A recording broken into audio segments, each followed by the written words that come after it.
Everyone, welcome again to our YouTube channel NK maths. इस वीडियो में दोस्तों मैं एसएससी सीजीएल मेंस जो 2019 में हुआ था उसमें जितने भी टाइम, स्पीड और डिस्टेंस यानी कि समय, चाल और दूरी, इस पार्ट के जितने भी क्वेश्चन पूछे गए हैं उनको मैं सॉल्व करने वाला हूं। ध्यान दीजिएगा, सीजीएल 2019 टीयर 2 की मैं बात कर रहा हूँ, ठीक है। टीयर 1 की नहीं, टीयर 2 की बात चल रही है यहाँ पे। तो 2019 में सीजीएल मेंस जो लिया गया था नवंबर के महीने में, उसमें से 15, 16 और 18 नवंबर को पेपर हुआ था। उसमें जितने भी टाइम, स्पीड, डिस्टेंस या फिर बोट स्ट्रीम या फिर रेसिंग के या इस तरह के रेलगाड़ी वाले जो भी प्रश्न पूछे गए थे उन सबको मैं सॉल्व करने वाला हूं। और इसमें नंबर ऑफ़ क्वेश्चन काफ़ी कम आए थे, लगभग 9 या 10 ही क्वेश्चन हैं जो अच्छे लेवल के मुझे मिले, तो मैं उन सबको इस वीडियो में सॉल्व करने वाला हूं और काफ़ी अच्छे तरीके से सॉल्व करूँगा। आप पूरी वीडियो को देखिए, इससे सीखिए, और वीडियो थोड़ी सी भी अच्छी लगी तो वीडियो को लाइक और शेयर जरूर से करें और एक कमेंट करना बिल्कुल भी ना भूलें। जितने लोग देखें ज़रूर से एक कमेंट करें और ये बताएं कि वीडियो कैसी लगी और आगे कौन सा टॉपिक स्टार्ट किया जाए, ठीक है। और इससे पहले मैं बता देता हूँ मैंने क्या क्या पढ़ा दिया है आपको। सीजीएल मेंस 2019 की सीरीज में मैंने प्रॉफिट एंड लॉस कर दिया है और साथ में रेशियो, प्रोपोर्शन, पार्टनरशिप कर दिया है और मेंसुरेशन के सारे क्वेश्चन सॉल्व कर दिया है और ज्योमेट्री के सारे क्वेश्चन सॉल्व कर दिया है। तो 4 चैप्टर मैंने ऑलरेडी कवर कर रखे हैं और ये 5वां चैप्टर है, that is time, speed and distance. तो वीडियो को पूरी देखिए और वीडियो से जो भी फायदा मिले उसका आनंद लीजिए और उससे सीखिए, प्रैक्टिस कीजिए क्वेश्चन को, ठीक है। और इसकी पीडीएफ के लिए आप टेलीग्राम ग्रुप को ज्वाइन कीजिए, एनके मैथ्स नंदू कुमार। हमारा channel NK maths Nandu Kumar YouTube पर भी आप सब्सक्राइब कर लीजिए और इसको टेलीग्राम में भी ज्वाइन कीजिए, जहाँ से आप इसकी पीडीएफ को प्राप्त कर सकते हैं और फिर प्रैक्टिस कर सकते हैं। चलिए वीडियो को शुरू करते हैं और पहले क्वेश्चन से शुरुआत करते हैं। देखिए दोस्त, पहला सवाल हमारे पास ये है कि 80 किलोमीटर प्रति घंटा की चाल से चलने वाली एक 287 मीटर लंबी रेलगाड़ी उसके विपरीत दिशा यानी कि अपोजिट डायरेक्शन से कोई 37 किलोमीटर प्रति घंटा की चाल से चल रही दूसरी रेलगाड़ी है, उसको पहली वाली रेलगाड़ी जो है वो 18 सेकंड में पार कर जाती है। तो दूसरी रेलगाड़ी की लेंथ बतानी है आपको। देखो दोस्तों, ये बात तो आपने पढ़ी होगी कि जब भी कोई रेलगाड़ी किसी खंभे को पार करती है या किसी आदमी को पार करती है, क्रॉस करती है, तो वहाँ पर जो टोटल डिस्टेंस होता है वो दोस्तों लेंथ के बराबर हो जाता है, ठीक है। जो ट्रेन की लेंथ होती है उसी के बराबर हो जाता है, ट्रेन की लंबाई के बराबर दूरी हो जाता है जब कोई ट्रेन किसी खंभे को या आदमी को पार करती है। लेकिन जब कोई ट्रेन किसी लंबी चीज़ को पार करती है, जैसे प्लेटफॉर्म को पार करे या फिर पुल को पार करे या फिर दूसरी रेलगाड़ी को पार करे, तो ऐसे में जो डिस्टेंस होता है दोस्तों, ये दोनों चीज़ों की लंबाई को जोड़ना पड़ता है, यानी कि ट्रेन की लंबाई और प्लस दूसरी वाली ट्रेन की लंबाई, या फिर ट्रेन की लंबाई और अगर ट्रेन प्लेटफॉर्म को पार कर रही है तो प्लेटफॉर्म की लंबाई को भी साथ में जोड़ना होता है। ऐसे में टोटल डिस्टेंस निकलता है। तो यही बात मैं जो अभी आपको बता रहा था, यही बात मैं यहाँ पे दोस्तों लागू करने वाला हूँ। देखो, और इसके अकॉर्डिंग मैं आपको ये बताना चाहता हूँ, देखो कि यहाँ पर अगर मैं डिस्टेंस इज इक्वल टू लिखूँ, तो चूंकि डिस्टेंस होता है स्पीड इनटू टाइम, तो हम स्पीड लिखेंगे। आपको पता है कि जब दो रेलगाड़ी विपरीत दिशा में चलती है, अपोजिट डायरेक्शन में चलती है, तो स्पीड को हम लोग जोड़ते हैं। रिलेटिव स्पीड जो होता है वो दोनों का सम होता है, दोनों के स्पीड को हम जोड़ते हैं, ठीक है। और अगर सेम डायरेक्शन में चलती हैं रेलगाड़ियाँ तो हम वहाँ पर स्पीड को माइनस कर लेते हैं, घटा लेते हैं। तो यहाँ पर विपरीत दिशा है, अपोजिट डायरेक्शन है, इसीलिए हम जोड़ेंगे दोस्तों। तो टोटल स्पीड अगर आप निकालते हैं तो 80 का स्पीड पहली रेलगाड़ी का है, दूसरी का स्पीड जो है वो 37 है। 80 और 37 कितना हो जाएगा दोस्तों? 117। और ये किलोमीटर प्रति घंटा में होगा। अभी ध्यान दीजिएगा, ये किलोमीटर प्रति घंटा में होगा, तो इसको पहले मीटर प्रति सेकंड में बदलने के लिए हमने 5/18 से गुना करा दिया। ये हो गया स्पीड, और इनटू का टाइम करना पड़ेगा। Speed into time is equal to distance होता है, तो टाइम कितना लगता है दोस्तों? 18 सेकंड। सवाल में बोला गया है कि 18 सेकंड लगता है, बस इसको आप काट लीजिए, काट लिया मैंने, और गुना करके आ जाएगा 17 × 5 = 85 और फिर 5 एकम 5, तो 585 मीटर टोटल लंबाई आ गई। और ये जो दूरी निकला है दोस्तों, यहाँ पर दूरी जो होगा वो दोनों ट्रेनों की लंबाई के बराबर होगा, दोनों ट्रेनों की लंबाई के योग के बराबर होगा, ठीक है। तो देखो 585 मीटर में पहली ट्रेन कितनी लंबी है दोस्तों? तो आप बोलेंगे 287 मीटर लंबी तो पहली ट्रेन है। तो दूसरी ट्रेन जो 585 में से और बच गया वो दूसरी ट्रेन की लंबाई होगी। घटा लो आप, देखो 15 में से 7 जाएगा तो 8, लास्ट में 8 आएगा, और लास्ट में 8 ऑप्शन सी में है, तो ऑप्शन सी हो गया। अगर आप पूरा भी घटाते हैं तो ये कितना आएगा? 298 आएगा। 298 अपना उत्तर है, ठीक है। आगे बढ़ता हूँ और पहले अगले सवाल पर आता हूँ, और आशा है कि आप बात समझ पाए होंगे। कोई भी डाउट हो, कोई भी बात हो, आप जरूर से बेझिझक कमेंट कीजिए, बिना किसी हेजिटेशन के। अगला सवाल देखिए दोस्तों, क्वेश्चन नंबर 2। यहाँ पर क्या बोला गया है आपको दोस्त? यहाँ पर बोला गया है कि 40 किलोमीटर की दूरी तय करने में, मैं क्वेश्चन को थोड़ा बड़ा कर देता हूँ ताकि आपको और अच्छा से ये दिख पाए। 1 मिनट, इससे बड़ा करूँगा तो नहीं दिखेगा मुझे ही, ठीक है। तो यहाँ तक ये बड़ा हो सकता है। देखिए 40 किलोमीटर पर आवर की स्पीड से 40 किलोमीटर की दूरी ही है। 1 मिनट दोस्त, ये थोड़ा सा मैं इसको सही कर लूँ, 1 मिनट। ये इससे ज़्यादा बड़ा पॉसिबल नहीं है। अब देखिए, तो 40 किलोमीटर की दूरी तय करने में दोस्तों ए बी से 2 घंटा अधिक लगाता है। यदि ए अपनी चाल को डबल कर लेता है तो 80 किलोमीटर की दूरी चलने में दोस्तों उसे बी से 1.5 घंटे अधिक समय लग जाते हैं। तो 90 किलोमीटर की दूरी चलने में बी को अपनी उसी चाल से कितना समय लगेगा। कुल मिलाकर बात यह है दोस्तों हमें कि बी की स्पीड निकालनी है कि बी का नॉर्मल स्पीड कितना है। बी का स्पीड आ जाएगा तो 90 किलोमीटर दूरी चलने में हम निकाल लेंगे कितना टाइम लगेगा। ठीक है, तो चलिए पहले देखते हैं दोस्तों यहाँ पर कि क्या कर सकते हैं। सबसे फर्स्ट कंडीशन में जो आपको यहाँ पे दिया गया है कि 40 किलोमीटर की दूरी चलना है। देखो 40 किलोमीटर की दूरी चलना है और उसी में ए जो टाइम लगाता है वो बी से 2 घंटा ज़्यादा लगाता है। तो फर्स्ट केस क्या बनेगा कि देखो 40 किलोमीटर का डिस्टेंस दोस्तों, यहाँ पे 1 मिनट देखिए 40 किलोमीटर का डिस्टेंस दोस्तों अगर ए चलता है तो ये बी से कितना ज़्यादा लेता है, 2 घंटा। यानी कि इसमें से अगर बी का टाइम हम घटा दें, अब ये जो मैं निकाल रहा हूँ 40/a जो लिखा है मैंने, ये टाइम निकाला है। देखो टाइम इक्वल टू क्या होता है दोस्तों, दूरी और बटा का चाल यानी कि स्पीड। तो दूरी के लिए तो मैंने 40 लिख दिया और स्पीड के लिए मैंने ए का स्पीड ए ही लिख दिया और बी का स्पीड बी ही लिखने वाला हूँ। ठीक है, तो ऐसे ही अब मैं बी के लिए लिखूंगा दोस्तों यहाँ पर। तो आप देखिए ए का तो मैंने लिख लिया कि ए ने कितना टाइम लगाया होगा 40 किलोमीटर चलने में।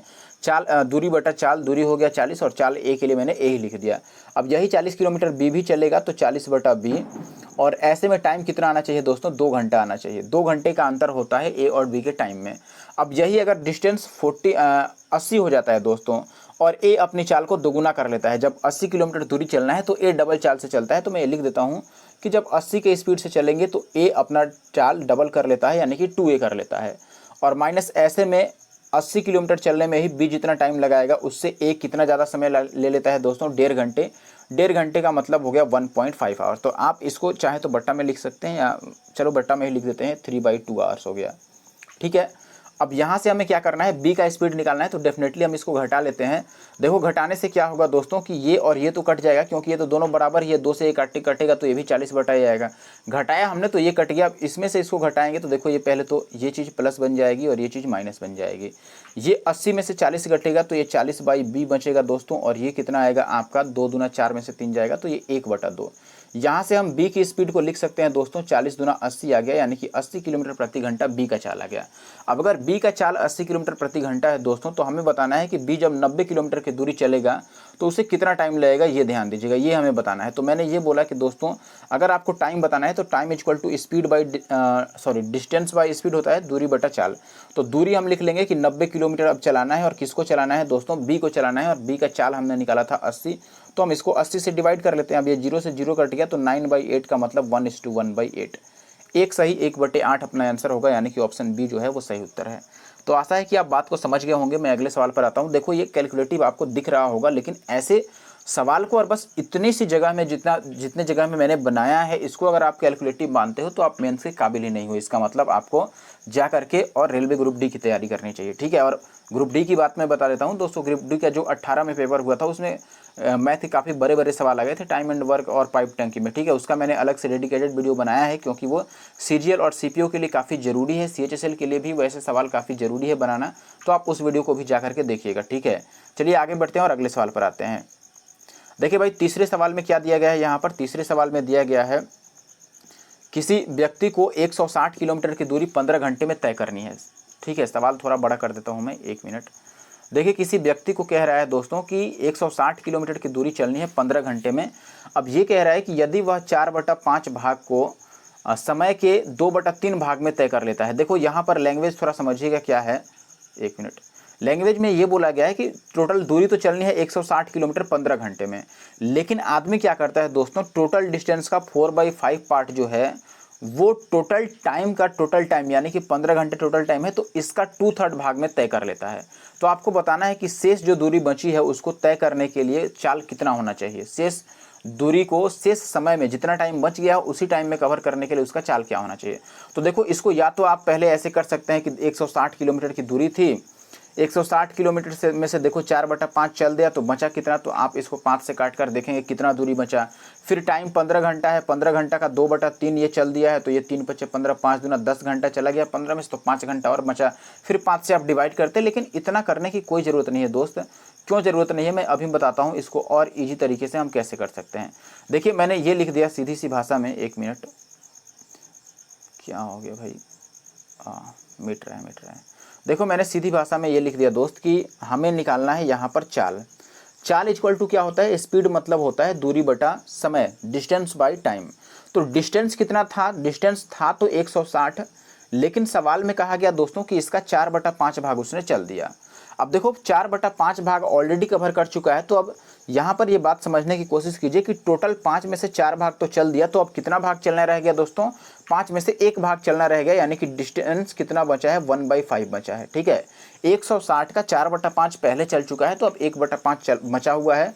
और टाइम कितना बचा है दोस्तों, दूरी ऊपर मैंने लिख दिया और बटा के नीचे मैं टाइम लिखने वाला हूँ। टाइम देखो 2/3 तो पहले ही कवर कर चुका, लगा चुका है टाइम, यानी कि टोटल टाइम अगर 3 था दोस्तों, तो 3 में से 2 टाइम तो वो ऑलरेडी गंवा चुका है, तो अब 3 में से 1 ही टाइम बचा है, यानी कि 1/3 टाइम बचा है। बस इसको आप कैलकुलेट कर लीजिए। तो ये कितना बनाएगा आपका दोस्तों, 5 से इसको काटिएगा तो ये 5 तियाँ 15 हो जाएगा और 5 दूना 10, 32, 5 तियाँ 15 और 5 दूना 10, ठीक है, 32 और बटा नीचे 3 आ रहा है। शेष समय में शेष दूरी को चलने के लिए उसकी चाल कितनी होनी चाहिए। अच्छा, यहाँ पर 1 मिनट हम थोड़ा सा गड़बड़ कर रहे हैं। 1/3 टाइम किसका बचा है, 15 का ना, टोटल टाइम 15 था, 15 का 1/3 टाइम बचेगा ना, हमने केवल 1/3 लिखा है, इसे 15 का लिखना चाहिए था। ठीक है, तो अभी इसको काट देंगे दोस्तों, तो ये 3 × 5 = 15 कटेगा, यानी कि ये 32/5 बचेगा। 32/5 का मतलब होता है 64/10, यानी कि 6.4। तो ऑप्शन डी यहाँ पर सही उत्तर है। ठीक है, क्वेश्चन ईजी था, आगे बढ़ते हैं। अगला क्वेश्चन देखिए, क्वेश्चन नंबर 4। यहाँ पर क्या बोला गया है दोस्तों, यहाँ पर आपको दिया गया है कि कोई नाव है जो कि 45 मिनट में धारा के विपरीत 5 किलोमीटर प्रति घंटा 45 मिनट में धारा के विपरीत 5 किलोमीटर चलता है और धारा की दिशा में 7.5 किलोमीटर जा सकता है। बात को समझिए, 45 मिनट अगर लगाएगा तो धारा के विपरीत अप स्ट्रीम में वो दोस्तों कितना चल सकता है, धारा के विपरीत दिशा 5 किलोमीटर चल सकता है, धारा के विपरीत दिशा में। ठीक है, और 2.5 किलोमीटर 7.5 किलोमीटर चल सकता है दोस्तों वो अप स्ट्रीम में। एक सेकंड, मैं गलत बोल रहा हूँ, आप कहने का मेरा मतलब समझ लीजिए, मैं फिर से बता देता हूँ आपको। देखो 45 मिनट का टाइम कब लेता है, जब वह धारा के विपरीत चलता है 5 किलोमीटर और धारा की दिशा में चलता है 7.5 किलोमीटर, तो ऐसे में उसे 45 मिनट का टाइम लगता है। देखिए यहाँ पर भी इंग्लिश में भी सेम बात है दोस्तों कि जब वह 5 kilometre up stream and 7:1/2 kilometre चलता है डाउन स्ट्रीम में, तो 45 मिनट का टाइम लग जाता है। यहाँ पर बात समझिएगा। ठीक है, और वैसे ही सेकंड कंडीशन में 5 किलोमीटर अगर वह डाउन स्ट्रीम में चले और 2.5 किलोमीटर अप स्ट्रीम में चले तो उसे 25 मिनट लगता है। तो आपको बताना है कि 6 किलोमीटर वो अप स्ट्रीम में अगर चले तो कितना टाइम लगेगा, यानी कि धारा के विपरीत दिशा में 6 किलोमीटर चलने में उसे कितना समय लगेगा। तो कुल मिलाकर हमें अब क्या निकालना पड़ेगा दोस्तों, जब समय बताना है, टाइम बताना है, तो डेफिनेटली हमें डिस्टेंस बाई स्पीड करना पड़ेगा। डिस्टेंस तो हमें सवाल में ही दे रखा है कि 6 है, लेकिन स्पीड का पता नहीं है। अब स्पीड कौन वाला हमें निकालना है दोस्तों, स्पीड निकालना है धारा के विपरीत वाला, अप स्ट्रीम वाला हमें स्पीड निकालना है। तो चलो पहले अप स्ट्रीम वाला स्पीड निकालते हैं, उसके बाद बाकी बात करेंगे। ठीक है, तो 1 मिनट पहले इन सबको हटा लूँ मैं, ये हटा नहीं भाई, हट जाना चाहिए था। चलो देखो तो यहाँ पर मैं लिख देता हूँ पहले कि फर्स्ट कंडीशन में क्या था दोस्तों, 5 किलोमीटर वो चला है धारा के विपरीत दिशा में। ठीक है, 5 किलोमीटर धारा के विपरीत, तो धारा के विपरीत को मैं अप स्ट्रीम लिख देता हूँ। अप स्ट्रीम का मतलब आप यू समझ लीजिए। ठीक है, अप स्ट्रीम को मैं यू लिख देता हूँ, यू का मतलब अप स्ट्रीम। तो मैंने लिख दिया दोस्तों कि अप स्ट्रीम में कितना चला है, यहाँ पर धारा के विपरीत दिशा में 5 किलोमीटर चला है। ठीक है, तो मैंने लिख दिया। मैं अब टाइम निकाल रहा हूँ। ठीक है, टाइम इक्वल टू क्या होता है, दूरी बटा चाल। तो दूरी मैंने लिख दिया दोस्तों कि 5 दूरी चलता है अप स्ट्रीम में, यानी कि जब चाल यू है, यू का मतलब अप स्ट्रीम धारा के विपरीत दिशा में, और 7.5 चलता है, यानी कि 7.5 चलता है कब, डाउन स्ट्रीम में। 7.5 चलता है दोस्तों, ये 0.5, 1 मिनट, 7.5 चलता है डाउन स्ट्रीम में, और टाइम कितना लगाता है, 45 मिनट। ये बात क्लियर है। सेकंड कंडीशन में कह रहा है दोस्तों कि 25 मिनट लगाता है कब, जब 5 किलोमीटर चलता है धारा की दिशा में और 2.5 किलोमीटर चलता है धारा के विपरीत दिशा में। धारा के विपरीत में 2.5 चला है, तो यहाँ पे पहले मैं 2.5 रख देता हूँ दोस्तों। 2.5 चलता है अप स्ट्रीम में और प्लस 5 चलता है दोस्तों डाउन स्ट्रीम में, और ऐसे में टाइम कितना लगता है उसको, 25 मिनट लगता है। अब हमें ज़रूरत किसकी थी दोस्तों, अप स्ट्रीम वाले की, क्योंकि हमें बताना है विपरीत दिशा में टाइम कितना लगने वाला है। तो हम अप स्ट्रीम वाला निकालने के लिए डाउन स्ट्रीम को कटा देते हैं। अब डाउन स्ट्रीम को कैसे काट सकते हैं, देखिए इसके लिए सबसे आसान उपाय है कि इसको हम गुना कर लें दोस्तों 1.5 से। इससे गुना करने से ये वाला भी 7.5 बन जाएगा, आपको पता है, और फिर हम गुना करके इसको घटा लेंगे। जब 1.5 से गुना करके आप घटाएंगे तो ये वाला तो साफ हो जाएगा, और ये कितना बचेगा, 5 में से आपको घटाना पड़ेगा दोस्तों। 15 को अगर 25 से गुना करते हैं तो कितना बनेगा, 25 से कम 25 और 25 बचे 125, यानी कि ये 37.5 3.75 आ जाएगा एक्चुअली में 3.75। आप इसको चेक कर लीजिएगा तो ये 3.75 आएगा। अब देखो 5 में से अगर मैं 3.75 घटाता हूँ, यहाँ 3.75 आएगा, ठीक है। जब 1.5 से हम 2.5 को गुना करेंगे तो 5 में से 3.75 अगर आप माइनस करेंगे दोस्तों तो हमारे पास बच जाएगा 1.25। ध्यान दीजिएगा कितना बचेगा 1.25, और बाई का u इक्वल टू, इसको भी आप घटाइए, पहले 45 को 25 को आप 1.5 से गुना करेंगे तो 37.5 आ जाएगा, ठीक है, 37.5। तो अगर आप 45 में से 37.5 को घटाते हैं तो डेफिनेटली 7.5 ही मिलने वाला है, यहाँ पर 7.5 आ गया। अब इस पॉइंट को, अगर इस पॉइंट को मैं हटा दूँ तो यहाँ पे 0 आ जाएगा, और इनको आप काट पीट लीजिए, काट कर कितना आता है आप देखिए। तो 25 से कटता नज़र आ रहा है दोनों, 25 या इसी से कट जाएगा पूरा। कितनी बारी में ये जा सकता है देखिए, ये कटने के काबिल है, 6 बार में चल जाएगा। 25 चक 150 और हाथ में बचेगा 1 और 6 कम 6 और एक साथ, ये 6 बारी में चला जा रहा है, तो इससे 6 बारी में चला गया। अब देखो मैंने ये कहा दोस्तों कि 1/u इक्वल टू 6 हो गया, और हमें क्या निकालना था, हमें निकालना था 6 किलोमीटर जाने में, यानी कि 6/u निकालना था। तो इसको भी मैंने 6 से गुना कर लिया और इसको भी 6 से, तो ये 6 या 36 आएगा, और 36 अपना आंसर है, यानी कि ऑप्शन सी जो है ये सही उत्तर है। अब 36 मैंने कैसे निकाला दोस्त, देखिए यहाँ पर मैंने ये बोला, आप ये सोच रहे होंगे कि ये 6 से मल्टीप्लाई करने वाला क्या बात हो गया।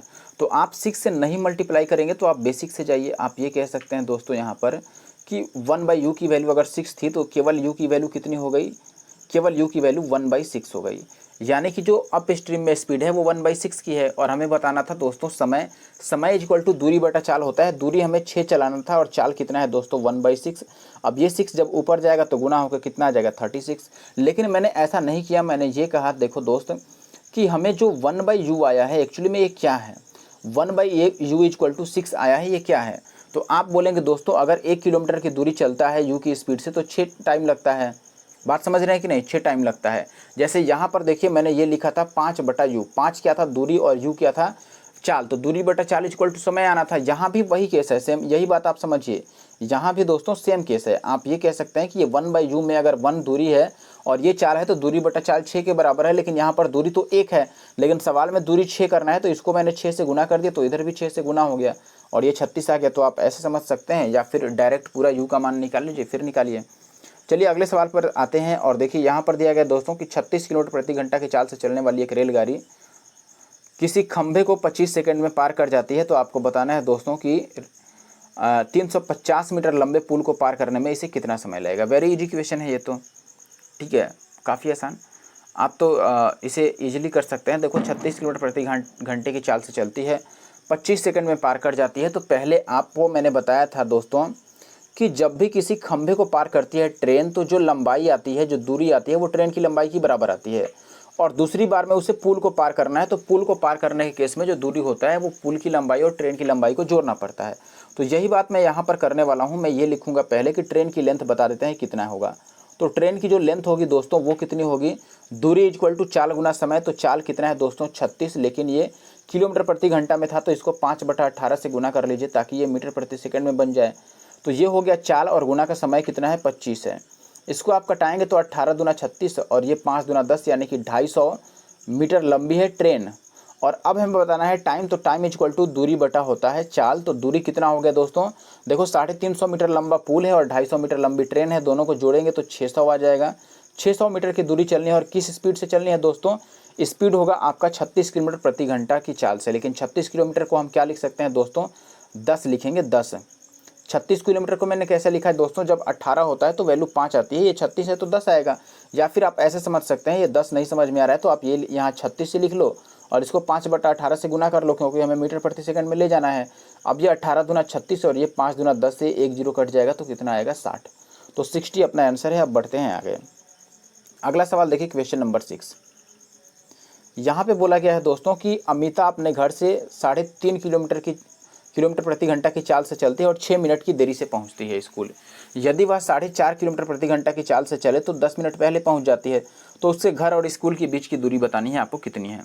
तो ऐसा क्वेश्चन मैंने कई बार कराया है दोस्तों, आपको अगर याद हो। मेरे पिछले जो टाइम स्पीड डिस्टेंस का सीजीएल मेंस 2011 से 18 तक वाला आपने वीडियो देखा हो, या फिर सीएचएसएल वाला वीडियो देखा हो जिसमें मैंने सीएचएसएल 2019 का सारा टाइम स्पीड डिस्टेंस कवर किया है, तो आप वो भी देख सकते हैं। मैंने इस तरह के काफ़ी सारे क्वेश्चन करा रखे हैं, ठीक है। ऐसे क्वेश्चन में मैंने आपको बताया था या तो आप डायरेक्ट एक फार्मूला अप्लाई कर लो या फिर आप रेशियो से बना लो इसको।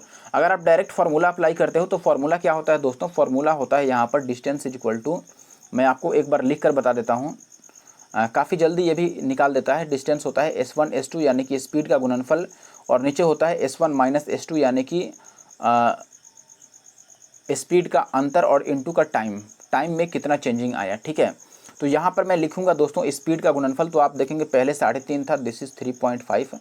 सेकेंड टाइम में कितना था 4.5 यानी कि 4.5, और नीचे इनका डिफरेंस लिखते हैं तो ये तो डिफरेंस 1 का ही दे रहा है। 3.5 में से 4.5 घटाएंगे तो 1 ही आएगा, और इनटू टाइम में गैप कितने का आता है, एक बार 6 मिनट की देरी है और एक बार 10 मिनट पहले हो जाता है, तो टोटल 10 और 6 16 मिनट है। इसको घंटा में बदल देंगे 60 से डिवाइड करके, बस ये काट लीजिए। और ये काटने से आपको ये तो दिख रहा होगा दोस्तों कि ये 3 से 15 बारी में कट जाएगा, और ये 15 चौके 60, ठीक है। और यहाँ पॉइंट भी रहेगा एक 3 से पहले, तो पॉइंट का ख्याल हम बाद में लाएंगे, पहले बिना पॉइंट के ही देखते हैं कि क्या आ रहा है। और ये 4 चौके 16 आ गया, तो कुल मिलाकर 4 तियाँ 12 और 1 मिनट, इसी को गुना करना है ना, यहाँ पे 0.3 है तो ये 3.5 आ गया, और गुना में 4 तियाँ 12 यानी कि 1.2। तो ये 5 से और 3 से कटने वाला आंसर होगा। 5 से कटाने का कोई फ़ायदा नहीं है क्योंकि ये 0 बन जाएगा। चलो गुना कर लेते हैं, 12 पचे 60 का 0 और 12 तियाँ 36 और 6 42 यानी कि 4.2 आएगा इसका आंसर। 4.2 का मतलब ऑप्शन डी, ठीक है। ऐसे आप कर सकते हैं या फिर आप रेशियो लगा सकते हैं। चलो अब मैं एक बार रेशियो भी करके दिखा देता हूँ आपको, ठीक है। मैं एक बार रेशियो से भी आपको ट्राई कर देता हूँ। मिटा ही नहीं, इसको मिट जाना चाहिए था लेकिन ये लगता है नहीं मिटेगा क्या। चलो 1 मिनट मैं अलग अलग मिटा के देखता हूँ, शायद मिट जाए। ठीक है ठीक है, ज़्यादा बड़ा नहीं मिटा पा रहा है लग रहा है एक बार में। देखिए भाई, अब मैं आपको बताता हूँ कि क्या मैं बता रहा था। मैंने ये बोला कि डिस्टेंस जब सेम होता है दोस्तों, डिस्टेंस जब सेम होता है तो स्पीड का रेशियो जो होता है वो टाइम के रेशियो का अपोजिट हो जाता है। ये आपने पढ़ा ही होगा, ठीक है। क्योंकि जो स्पीड होता है वो टाइम का इन्वर्सली प्रोपोर्शनल होता है, ठीक है, व्युत्क्रमानुपाती होता है। तो मैं यहाँ पर जानता हूँ दोस्तों कि उसे घर से स्कूल ही जाना है, तो घर से स्कूल जाने के कारण दोस्तों दोनों बार डिस्टेंस तो सेम है, और अगर डिस्टेंस सेम है तो मैं क्या करूँगा, यहाँ पर लिखूँगा कि स्पीड का रेशियो क्या है। तो आप बोलेंगे दोस्तों कि स्पीड एक बार 3.5 था 3.5, और एक बार कितना था, तो आप बोलेंगे 4.5 था यानी कि 4.5 था, ठीक है। इनका रेशियो कितना बनेगा, तो आप बोलेंगे दोस्तों कि ये 7 पचे 35 और ये 9 पचे 45, 7 और 9 का रेशियो बनेगा, तो 9 यहाँ पे आएगा और 7 यहाँ पर आएगा। टाइम का रेशियो तो उल्टा हो जाना है। अब देखो यहाँ पर टाइम में कितने का अंतर है दोस्तों, 2 का अंतर है। टाइम अगर शुरू में 9 लग रहा था, दूसरी बार 7 लग रहा था, तो टाइम में 2 का अंतर आ गया। लेकिन सवाल में टाइम का कितना अंतर था, पहले 6 मिनट की देरी हो जाती है, बाद में 10 मिनट पहले पहुँच जाता है, तो ओवरऑल 16 मिनट का गैप आ जाता है, ठीक है। अब 2 का मतलब 16 मिनट है, 2 का मतलब 16 मिनट है। तो यहाँ पर हम किसी एक की वैल्यू निकाल लेते हैं। लेट से 9 की वैल्यू कितनी हो जाएगी दोस्तों, 2 अट्ठे 16, तो ये 9 अट्ठे 72 मिनट का टाइम हो जाएगा। 72 मिनट, ये कितना टाइम लगाएगा, 9 की वैल्यू 72 मिनट हो जाएगी। और हमें बताना है दोस्तों डिस्टेंस, तो डिस्टेंस होता है स्पीड इनटू टाइम। तो देखो स्पीड कितना लेंगे हम दोस्तों, 3.5, स्पीड मैंने 3.5 ले लिया, और टाइम कितना लेंगे 72, लेकिन 72 मिनट में है तो घंटा में बदलने के लिए इसको 60 से डिवाइड कर लेंगे, बस यही आप निकाल लीजिए। तो ये 6 से कट जाएगा दोस्तों, 6 से 12 छक 72, और 12 से आप इसको गुना करेंगे। आपको पता है कि इस 0 से डिवाइड करेंगे तो ये भी 1.2 बनेगा, और 1.2 इंटू 3.5 हमने गुना किया था, 4.2 आ जाएगा, यानी कि ऑप्शन डी सही है। अब आगे बढ़ जाता हूँ मैं। चलो 7 नंबर सवाल देखो, ये सबसे आसान सवाल है इस वीडियो का भी और सीजीएल मेंस का भी। देखो यहाँ पर है कि 96 सेकंड में 800 मीटर कोई व्यक्ति दौड़ता है, तो 1 किलोमीटर प्रति घंटा में आपको चाल बताना है। कोई बड़ी बात नहीं है, आप इसको कई सारे तरीके से कर सकते हैं। देखो दोस्तों, अगर चाल बताना है तो चाल होता है दूरी बटा समय। दूरी कितना है 800 और समय कितना है 96, लेकिन ये मीटर प्रति सेकंड में है। इसको किलोमीटर प्रति घंटा में लाने के लिए 18/5 से हम गुना करते हैं, गुना कर लीजिए बस। तो ये कट जाएगा दोस्तों। देखो किससे कटा दें, 9 से तो ये नहीं कटेगा, 6 से कट जाएगा, 16 छक 96, और ये 6 से कट जाएगा, 6 तियाँ 18, और 5 से 1 16 से 1 हटा देते हैं, 16 पच्चीस 80 से 80 ही कट गया, तो 30 केवल बच रहा है, 30, यानी कि ऑप्शन डी। आगे देखिए सवाल नंबर 8 यहाँ पर क्या दिया गया है दोस्तों। सवाल नंबर 8 में आपको बोला गया है भाई कि एक व्यक्ति 5 घंटे में 42 किलोमीटर की दूरी तय करता है। उसने यात्रा का कुछ भाग पैदल 6 की स्पीड से चला, कुछ भाग साइकिल से 10 की स्पीड से चला, तो उसने पैदल कितनी दूरी चली। बेहतर होगा कि हम एलिगेशन लगा लें। विदाउट एलिगेशन भी ये उतना बड़ा सवाल नहीं है, फिर भी मैं एलिगेशन से कर देता हूँ। ठीक है, देखिए आप ये कहेंगे दोस्तों, पहले मैं यहाँ पर पैदल लिख लेता हूँ, पैदल के लिए पी लिख दिया मैंने, साइकिल के लिए सी लिख दिया। पैदल चलता है 6 की स्पीड से। अब यहाँ पर एक बात बताइए मुझे दोस्तों कि 6 की स्पीड से अगर उसने पूरे 5 घंटे चले होते हैं, पूरा 5 घंटा पैदल ही चल जाता, तो 6 पच्चीस 30 उसका ओवरऑल बनता 30 किलोमीटर की दूरी बन जाती। ठीक है, लेकिन कुछ भाग साइकिल से चला है, तो मैं मान लेता हूँ कि चलो साइकिल से ही पूरा भाग चल दिया। अगर 10 की स्पीड से ही पूरा चला होता 5 घंटे, तो 10 पच्चीस 50 किलोमीटर की दूरी तय करता। पैदल अगर पूरा पैदल ही चला होता 5 घंटे तक, तो 6 पच्चीस 30 चला होता, और अगर पूरा साइकिल से ही चला होता तो 10 पच्चीस 50 चला होता। और लेकिन ओवरऑल दोस्तों टाइम है कितना, तो सॉरी डिस्टेंस है कितना टोटल, तो आप बोलेंगे टोटल 42 किलोमीटर की दूरी है। अब आप इसको घटा लीजिए, तो ये कितना आएगा दोस्तों, ये आ जाएगा 12 और ये आ जाएगा 8। इसको काटते हैं दोस्तों, तो ये 2 चौके 8 और ये 3 चौके 12। अब ये टाइम का रेशियो हमारे पास आया है दोस्तों, टाइम का रेशियो आया है 2:3। और यहाँ पर अगर आप देखेंगे कि टोटल टाइम कितना बन रहा है, तो 3 और 2 5 यूनिट टोटल टाइम बन रहा है। लेकिन सवाल में टोटल टाइम कितना है, सवाल में भी 5 ही घंटे दिया है। देखो टोटल 5 ही घंटे है, तो 5 की वैल्यू अगर 5 घंटे ही दिया है, तो यहाँ पर 2 की वैल्यू भी कितनी हो गई दोस्तों, 2 घंटे ही हो गई। और हमें निकालना क्या है, तो आप सवाल में देखकर ये बता सकते हैं दोस्तों कि हमें क्या निकालना है। हमें निकालना है कि पैदल उसने कितनी दूरी तय की। तो हम ये कहेंगे कि पैदल उसने 2 घंटे तक चला है, और अगर पैदल का टाइम 2 घंटे का है और पैदल का स्पीड 6 का था दोस्तों, तो बताइए कितना दूरी चला। 6 की स्पीड से अगर वो 2 घंटे चला है दोस्तों, तो 6 दूना 12 चला होगा। Distance is equal to speed into time, तो 6 का स्पीड है और 2 घंटे चला है, तो कितना चला, 12 किलोमीटर वो पैदल चला होगा। और अगर 12 पैदल चला है, तो बाकी का जो 30 बच गया वो उसने साइकिल से तय किया है। आते हैं अगले और अंतिम सवाल पे। देखिए अगला सवाल और अंतिम सवाल ये है हमारे पास दोस्तों, क्या बोला गया है सवाल नंबर 9 में आपको।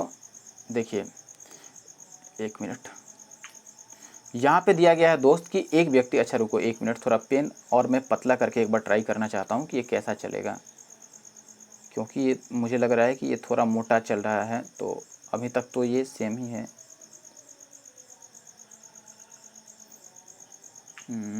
ये इससे पतला नहीं होगा क्या, चलो इतना पर देखते हैं। तो ये काफ़ी पतला हो गया। 1 मिनट में थोड़ा सा कोशिश कर लूँ, उसके बाद नहीं होगा तो छोड़ ही दूँगा।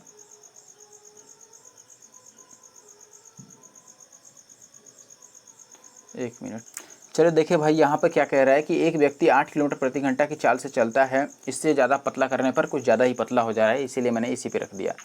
ठीक है, वह प्रत्येक किलोमीटर के बाद 4 मिनट आराम करता है। 6 किलोमीटर दूरी चलने में वह कितना समय लगाएगा।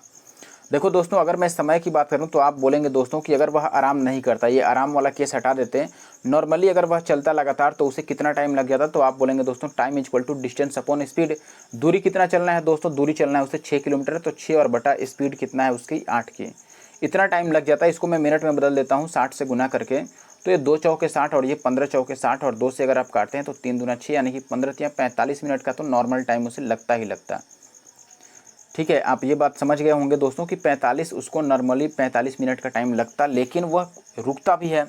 अब रुकने वाला क्या खेल है दोस्तों, यहाँ पर वो 4 मिनट रुकता है 1 किलोमीटर चलने के बाद। यानी कि देखो ये यहाँ से जैसे उसने स्टार्ट किया, 0 से स्टार्ट किया, ठीक है, और पहला किलोमीटर वो चलेगा तो एक बार रुक जाएगा, दूसरे किलोमीटर चलेगा तो दूसरा बार रुक जाएगा, ठीक है। लेकिन जब 6ठा किलोमीटर चल के रुकेगा तो वो हम नहीं काउंट करेंगे, ये भी आपको पता है, क्योंकि 6ठी बार में तो वो पहुंच ही जाएगा। उसके बाद वो 4 मिनट क्या 4 दिन भी रुक जाए तो कोई बड़ी बात नहीं है। यानी कि 5वें किलोमीटर तक हम जोड़ेंगे, 5वें किलोमीटर तक रुकेगा तो, ठीक है। जैसे अगर टोटल 10 किलोमीटर उसको चलना होता तो हम ये कहेंगे दोस्तों कि जब 10वां किलोमीटर कवर कर लेगा तो उसके बाद रुकने का कोई सेंस ही नहीं बन जाता है। मान लो यहाँ पर जैसे ये कहा गया, तो आप ये बात समझिए कि मैं क्या बताना चाहता हूँ आपको दोस्तों। मैंने ये बोला कि 0 से उसने चलना स्टार्ट किया, लेट से 0 से चलना स्टार्ट किया, तो जब पहला किलोमीटर वो ख़त्म करेगा तो वो पहली बार रुकेगा। जब दूसरा किलोमीटर वो ख़त्म करेगा तो दूसरी बार रुकेगा दोस्तों, तीसरा चलेगा तीसरी बार रुकेगा, वैसे ही 5वें किलोमीटर तक 5वीं बार रुकेगा। लेकिन 6ठे किलोमीटर के टाइम पर क्या होगा, पूरा डिस्टेंस कवर कर लेगा, तो उसके बाद रुकने वाला हम नहीं लेंगे। ठीक है, तो कुल मिलाकर मैं क्या बताना चाहता हूँ कि जब भी ऐसा रुकने वाला सवाल है तो आप ये देख लीजिए कि अगर 6 किलोमीटर की दूरी है तो वो 5 ही बार रुकेगा, अगर 5 किलोमीटर की दूरी होती तो 4 ही बार रुकता, एक बार कम रुकेगा। ठीक है, तो मैं ये कहूँगा दोस्तों कि अगर वो 5 बार रुकता है और हर एक बार 4-4 मिनट आराम करता है तो 5 बारी में 5 चौके 20 मिनट आराम कर लेगा। तो 20 मिनट आराम करने में गया और 45 मिनट चलने में, टोटल कितना टाइम लग गया दोस्तों, 65 मिनट का टाइम लग गया टोटल, और 65 मिनट अपना आंसर है, यानी कि ऑप्शन बी जो है वो सही उत्तर है। तो इसी के साथ वीडियो को मैं करता हूँ खत्म। ये लास्ट क्वेश्चन था। वीडियो कैसी लगी जरूर से कमेंट करके बताना, और अच्छी लगी तो लाइक और शेयर कर देना, चैनल पर नए हो सब्सक्राइब कर लेना, कमेंट लेकिन जरूर करना। चलिए, thank you for watching the video.